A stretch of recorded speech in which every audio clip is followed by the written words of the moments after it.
Welcome to the Real Estate Syndication Show. Whether you are a seasoned investor or building a new real estate business, this is the show for you. Whitney Sewell talks to top experts in the business.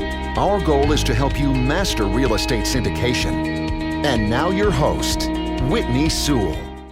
This is your daily real estate syndication show, and we're introducing some new segments called the Real Estate Syndication Show Highlights. We believe these topics have been very beneficial to you and many others as they go through the syndication journey and growing their business and brand and just learning how to invest in syndications. Be sure to like and subscribe to the show and also hit the notification bell so you know when new shows come out. Have a blessed day. And I get calls every week, whether it's about podcasting or getting started raising capital or, to get in the commercial real estate business. And then, I noticed there's people that 2 years later, they still haven't, nothing's happened. Right. And so, help us with that a little bit. I know, you working with that many students, let's just dive into that a little bit there. Cause I know there's many listeners who have probably been in those shoes for a good while. They've been listening to the show for, 2 years almost, and maybe still have not taken that step yet.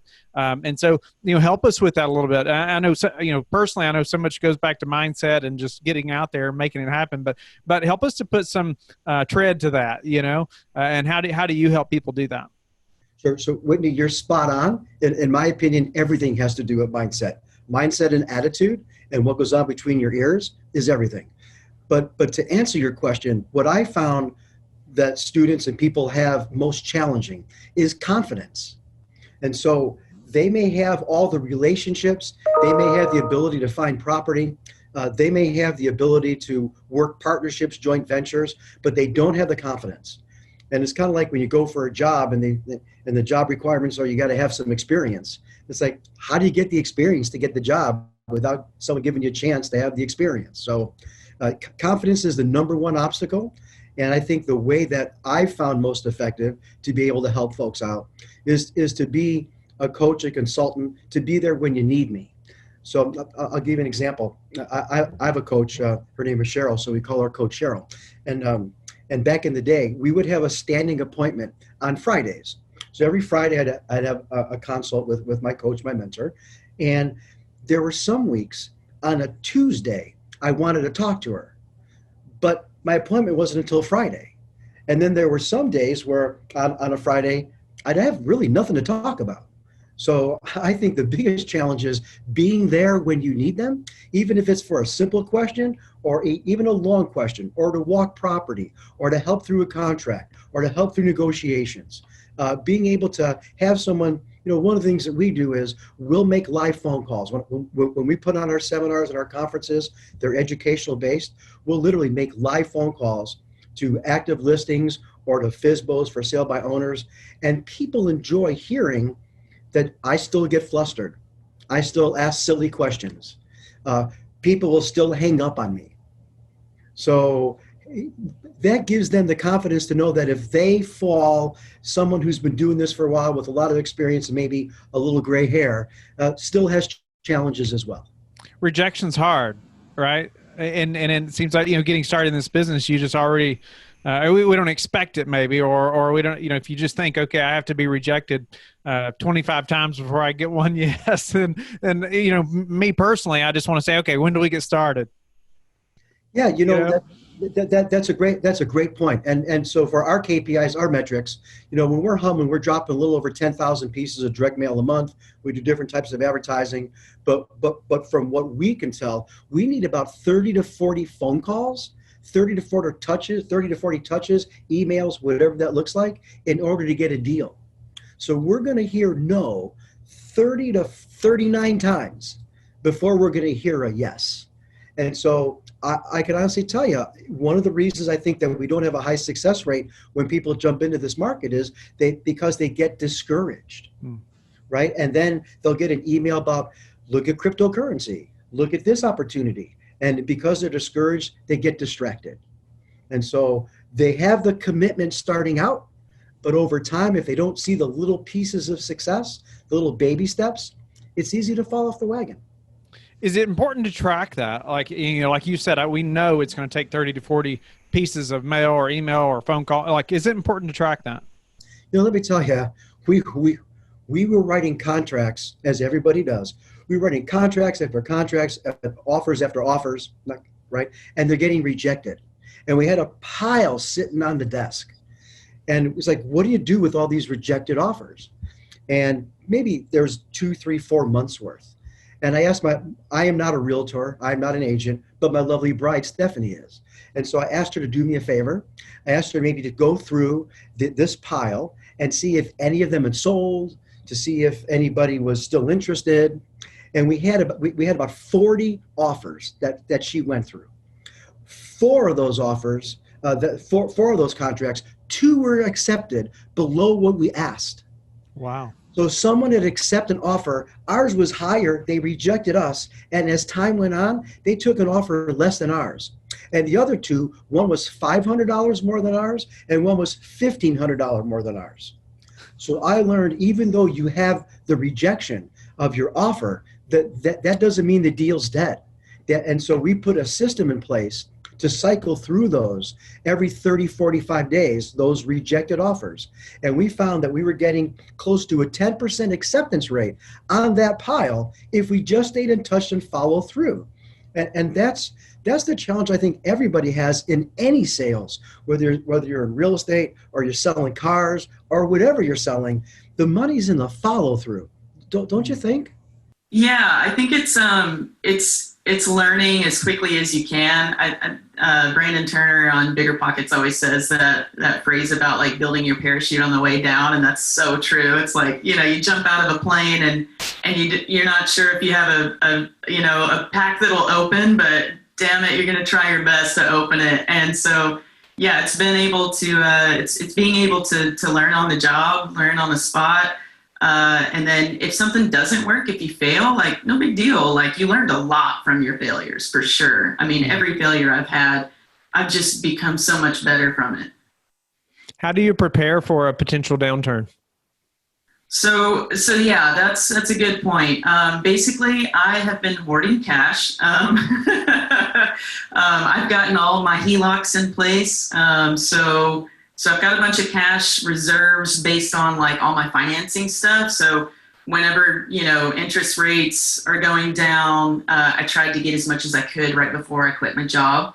Because once you have that W-2 gone, lending is like, you seem a little risky. So I made sure to get all of that lined up before I put in my notice. So I've got all of that in the back, just waiting in case something happens. There's also lots of different avenues with like SBA. There's, disaster loans that are actually not that difficult to get. And then, it's just being able to be prepared with a little bit of extra cash just in case. I'm, in the school of thought that like I want to be buying when there's a downturn and right. Prepped in that way. So hoard your cash.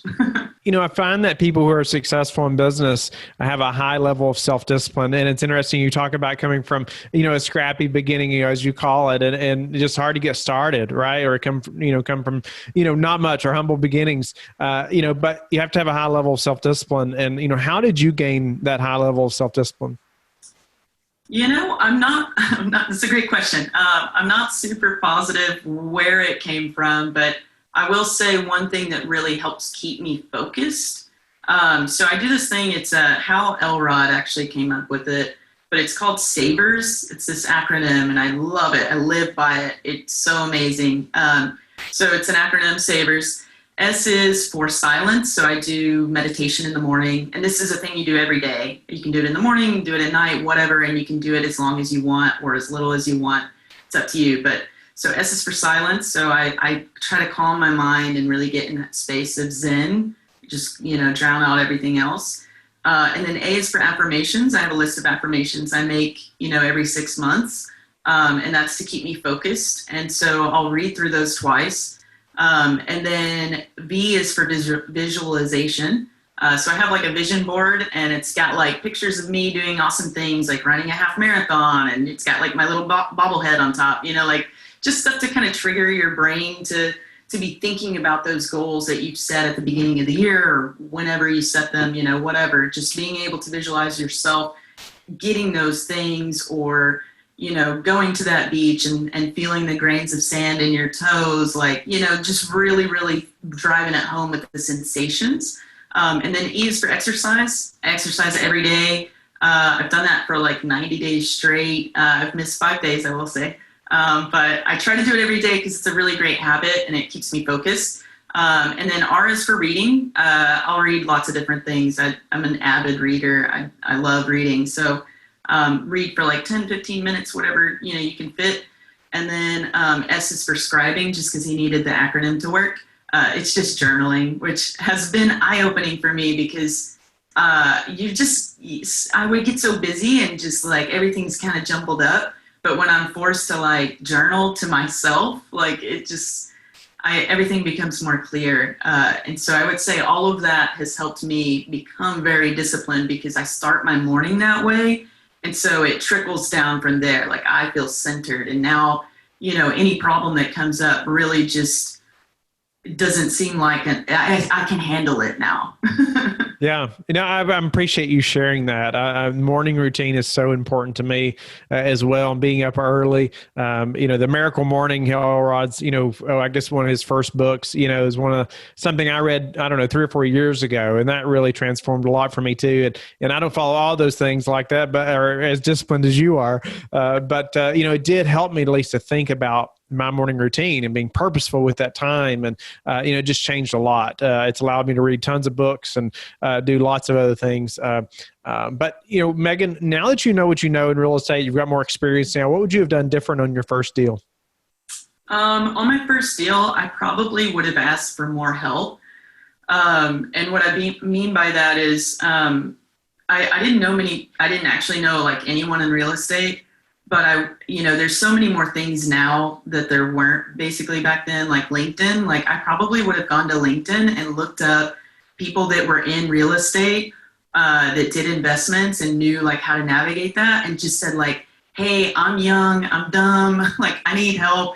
Can I just like send you this contractor bid and can you tell me if they're like trying to screw me over? Because I don't know. Like I would have tried to, it would have been more helpful to, have some sort of mentor, being able to like reach out to a local real estate group and say like, I really don't know what I'm doing. And I'm kind of introverted. So I try to do everything by reading books. And like, it really, really helps when you can have someone, human kind of walk you through that, or just like tell you it's okay that all this is happening.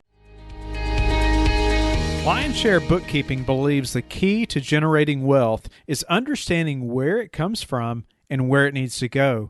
They provide bookkeeping and financial coaching exclusively to real estate investors, focusing on cash flow, strategy, and action.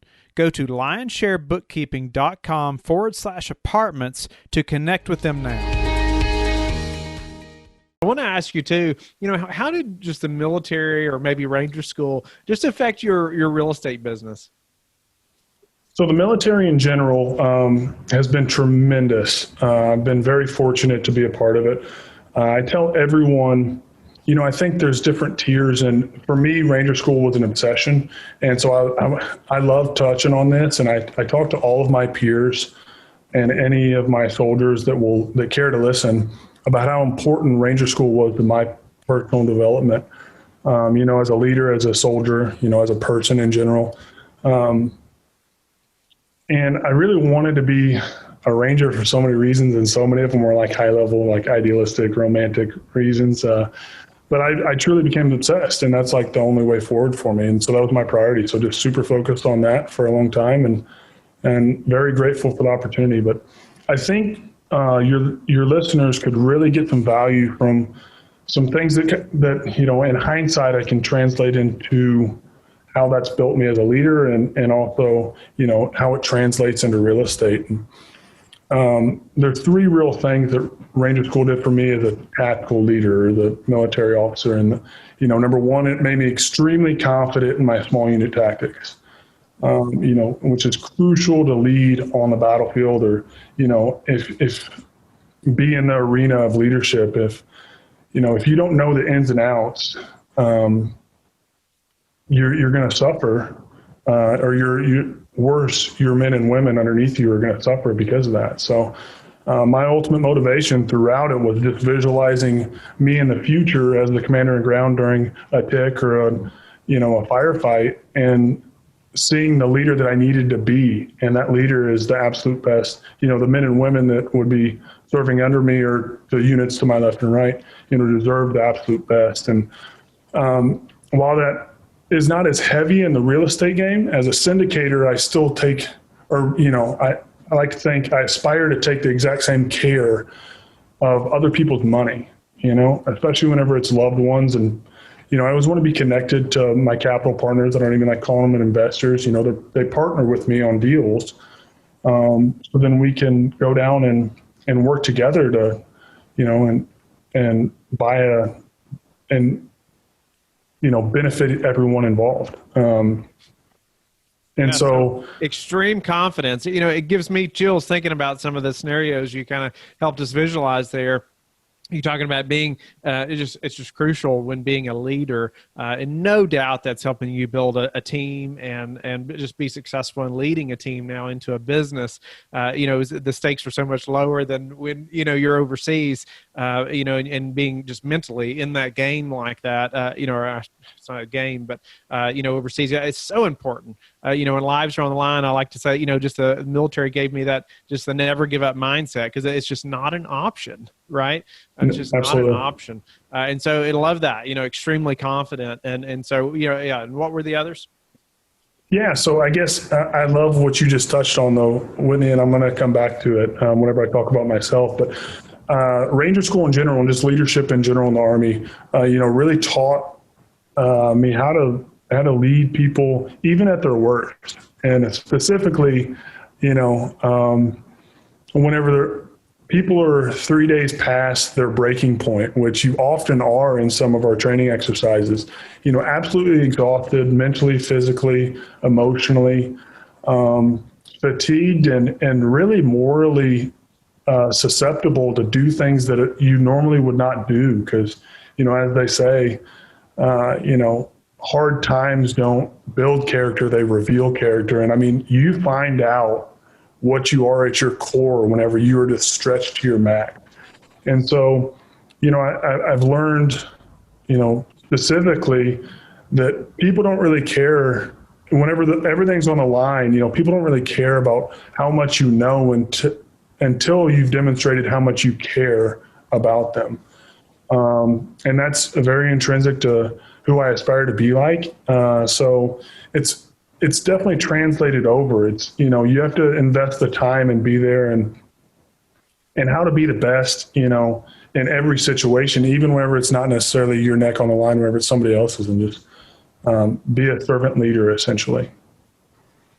No doubt about it. Wow. No, thanks for sharing that. I think even, the listener that hasn't been in the military, it's just great to hear those things, and to think through that and just the level of dedication, that it took in the military, but then how that's translated to a successful real estate business as well. Anything else you want to touch on that before we move on? The last thing, and I promise this is the last thing, it's just so much about mindset. So it taught me more about myself than anything that I could ever know. So, there's a funny thing that can happen to you whenever the power of your mindset. And there's funny things that can happen to you whenever you don't stay strong of mind, whenever you're broken down to your absolute limit. And your brain, you learn the psychology and the fun things about that, but your brain's an incredible tool. And what you focus on and the state that you maintain yourself in absolutely determines your behavior more than your conscious thought ever could. And just an example, there's some mountains that you walk up during some training exercises after, you're a few days after you're breaking what you thought was your limit. And no joke, you're walking up these mountains and you look off, and the most appealing thing to your brain, if you're just focused on your pain and your internal suffering, is falling off a 100-foot cliff and hopefully just breaking some bones, bodily harm to yourself. And being able to internalize that and focus on the goal or the mission ahead or the objective, or maybe just, for me, it's always helpful just to focus on the guy next to me or gal next to me. And, that's been able to persevere. And once you can do that, our true potential isn't even tapped into until we've risen to higher levels. So. Nice. Wow. No, that's incredible. Our true potential is not tapped into until then. Wow. Bo, let's jump into that first syndication a little bit, that 68 unit deal. Give us obviously we don't have a ton of time, unfortunately, or maybe we'll have to have you back, to talk about this a little more in depth, but I'd like to just know a few things that were key for you getting to that first syndication and getting it closed, maybe a couple of things that you learned. Yeah, I don't think I'm going to provide a whole lot of value to people that are like very successful, which you have the top tier individuals on your show and listeners for sure. But for people that are just getting started, I think one thing that helped me tremendously is find somebody that you really aspire to be like, somebody that you really want to be like. And this again transcends all different things. But for the military, I aspire to be like Chesty Puller, or Sam McChrystal, or George Patton, and as leaders, you got Teddy Roosevelt or Abraham Lincoln, or other just heroes of mine. My father is a huge hero of mine. But break down what you like about that person and the traits that they carry, and then find out ways to improve yourself to be like that. And if that's not necessarily applicable to you, if you can't, then how do you complement that person and provide value to somebody like that? Then, you can easily find a teammate that, has those strong traits. And then you just strive to provide value to those people. My person, Jason very well, but Jason Stubblefield was my hero in real estate for a while. And he doesn't even know this, and I can't wait till I'm just going to tell him to listen to this episode, because, I strove to be like Jason. I was like, how can I provide him value? Whatever he said was gold, and I did whatever he said. And, I learned so much just by thinking through, even whenever he wasn't around, I just aspired to be like him. And we developed a strong relationship. And to be honest with you, Whitney, what happened was, that gave me the confidence. I was like, hey, I know, I had this simple conversation. Hey, Jason, if I find something that's a great deal and it meets all your criteria, what are your criteria? And can we partner on it? Can I just bring you the deal and then work through the process, and you look over my shoulder, and, I'll do all the work. You just, whatever I had to do to provide him value. And that gave me the confidence to go after any deal of any size. I failed at a few syndications, but one that never went to fruition was 284 units before I ever had, the biggest thing that I owned was a duplex, because I knew that I had team in place and people that could tackle something bigger. We hope that you have enjoyed the highlights show today. You can always listen to the full episodes that were featured today by clicking the links in the description box. Let us know in the comments what you thought of this episode, or you can go to lifebridgecapital.com/podcasts and click the feedback button. Let us know how we can add more value to you. Thank you, and talk to you tomorrow. Thank you for listening to the Real Estate Syndication Show, brought to you by LifeBridge Capital. LifeBridge Capital works with investors nationwide to invest in real estate, while also donating 50% of its profits to assist parents who are committing to adoption. LifeBridge Capital, making a difference, one investor and one child at a time. Connect online at www.lifebridgecapital.com for free material and videos to further your success.